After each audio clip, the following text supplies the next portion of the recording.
کاتی ناردنی پارەی موچەی مانگی جا لە بەغداوە ئاشکرا کرا. گوژمەی یەکەم 500 ملیار دینار ڕەوانە دەکرێت.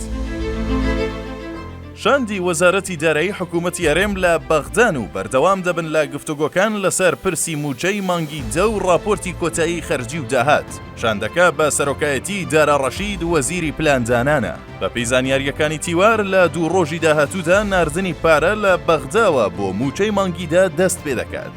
سەرچاوەی کاگادار بە ئاژانسی بەغدادەلیەومی ڕاگەیاندووە گفتوگۆکان لە بەغدا بەردەوامن و وەفدی هەرێمی کوردستان لەگەڵ دەستگای چاودێری لە وەزارەتی دارایی کۆبوونەتەوە و داتا و ژمارەی فەرمانبەرانی مانگی تشرینی یەکەم و پێشکەوتنەکانی پرۆسەی بە بانکیکردنی موچە بۆ بەغدا ڕوون دەکەنەوە.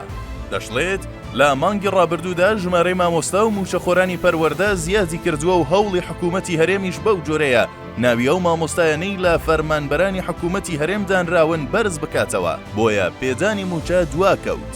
ئاماژەی بەوەش کردووە بە پێی زانیاریەکان بەغدا لە ماوەی دوو ڕۆژدا بڕی زیاتر لە 500 ملیار دینار موچە وەک گوژمەی یەکەمی موچەی مانگی جا ڕەوانە دەکات. سەرچاوەکە دەشڵێت تا کۆتایی ئەم هەفتەیە تەواوی پارەی موچە ڕەوانەی هەرێم دەکرێت. بڕیاریشە بە گەیشتنی پارەکە ڕاستەوخۆ دابەشکردنی موچە دەست پێ بکات و لە ماوەی هەفتەیەکدا موچەی سەرجەم وەزارەتەکان دابەش بکرێت.